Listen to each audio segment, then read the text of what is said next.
Nepali communist party नेपालको एकता सभालाई सम्बोधन गर्न कमरेड पुष्पकमल दाहाल प्रचण्ड र माधव कुमार नेपाल रुकुम पश्चिम जिल्लाको सदरमुकाम खलङ्गा स्थित बराटाकुरामा आउँदै हुनुहुन्थ्यो।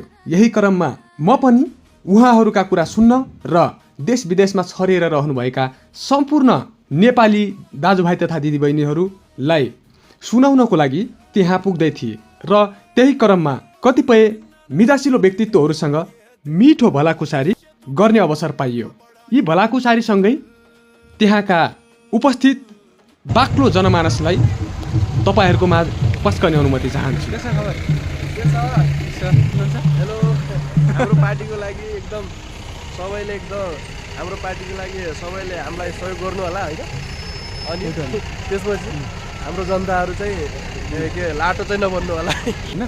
तर रुकुमको यो उपस्थिति देख्दाखेरि हजुरलाई कस्तो लाग्यो? उपस्थिति त अहिलेको जनार्दनको भन्दा पनि अहिलेको यसको र्याली चाहिँ धेरै छ है। अनि म त यसमा के भन्न चाहन्छु भने चाहिँ है, चुनाव त जेनजी आन्दोलनले चुनावलाई रोकेन है। अनि त्यसमा पनि के हो भने चाहिँ अहिले जुन पनि चुनाव भइहाल्छ नि, त्यसको लागि देश विकास हुनु पर्यो। मेन कुरा जनता चाहिँ भोला जनताले चाहेको विकास हो। जनताले चाहेको विकास हो। कोही टाउका मात्र हेर्नलाई हामीले छैन। त्यही हस्, धन्यवाद हजुरलाई। ल, धन्यवाद। यहाँ देखिरहेको यो बाक्लो उपस्थिति भनेको कमरेड हाम्रो कमरेड पनि भेट्नु भएको छ है। यो बाक्लो उपस्थिति के को हो, यसलाई अलिकति प्रश्न पार्नुहोस् न। आज चाहिँ नेपाली कम्युनिस्ट पार्टीको जिल्ला एकता चाहिँ सभा एकदम हुँदैछ होइन। अब जिल्लामा चाहिँ सबै चाहिँ कम्युनिस्टहरू चाहिँ एकदम गोलबद्ध भएर चाहिँ होइन, रातो तारा रुक्मिनी जनता सारा भन्ने चाहिँ एकदम यसलाई चाहिँ हामीले आज सिद्ध गर्दैछौँ। हामीले यहाँ यो रुकुमको उपस्थितिलाई हेर्दै गर्दा अझै पनि नेपाली जनताहरूमा कम्युनिस्टहरूको क्रेज चाहिँ घटेको छैन भन्ने बुझिन्छ। यहाँको उपस्थिति हेर्दाखेरि एकदमै आश्चर्यजनक उपस्थिति देख्न सकिन्छ। आदरणीय दर्शकबिनहरू, रमाइलो छ यहाँ हेर्नुहोस् है। यो अनि हर्ष उल्लासका साथ आफू खुसी आएका जनताहरू हुन्।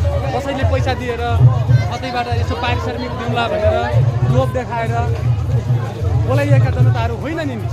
यी जनताहरू भनेको आफ्नै खर्चमा, आफ्नै लगानीमा, आफ्नै खाजा खाने भएका जनताहरू हुन्।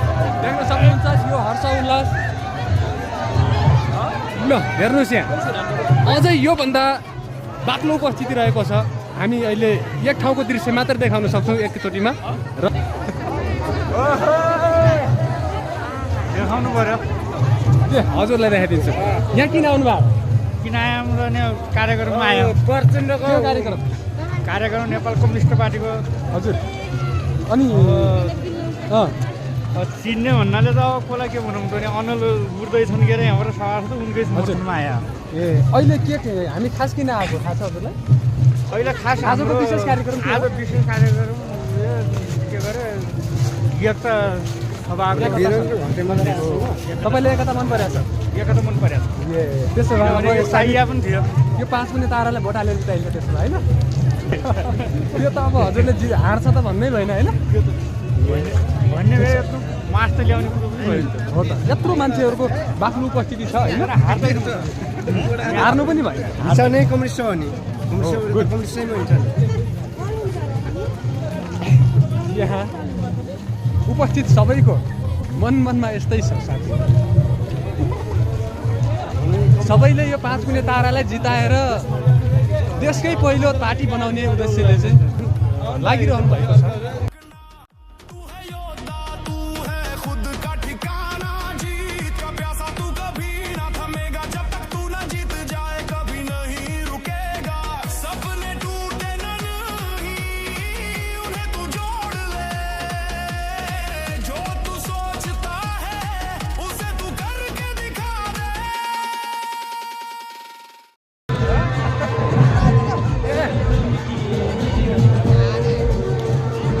आज हामी यहाँ किन आएका छौँ?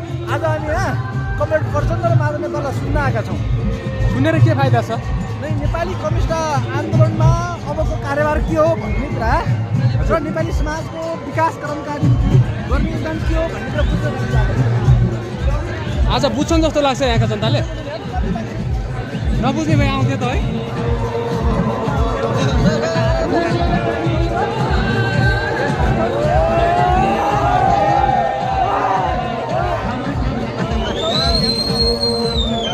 भर्खरै मात्र बराटाकुरा मैदानमा प्रवेश गर्दैछौँ।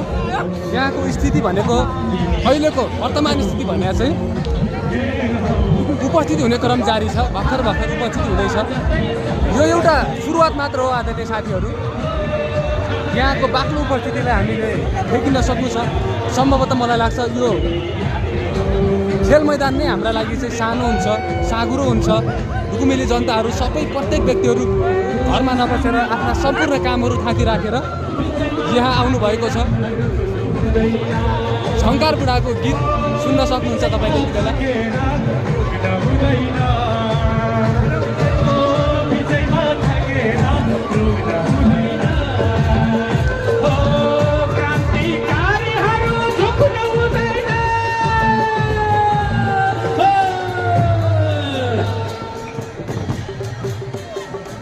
धन्यवाद धन्यवाद बुढामा दाजु मिठो केही सुनमा हाम्रो वक्तव्य आउँदै गर्नु छ र हामी आज जिल्लाका सबै स्थानीय तहबाट विभिन्न झाँकी सहितका हाम्रा र्याली।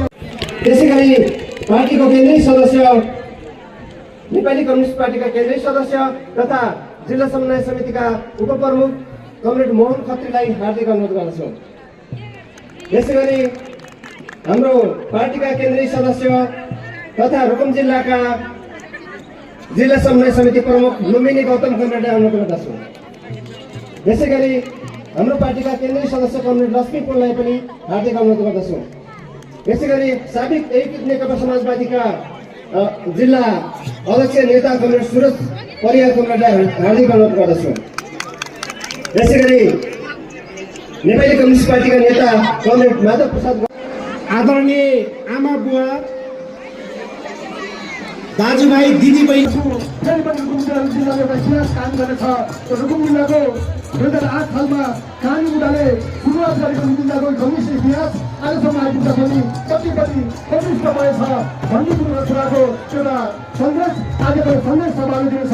र आगामी फागुन 21 गतिको चुनावमा हाम्रा प्रत्यक्ष पक्षका उम्मेद्वार कमरेड गोपाल शर्मा लगायत सबै उम्मेद्वारलाई विजयी गराउनको लागि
अब छुट्याउने तयारी गर्नु होला।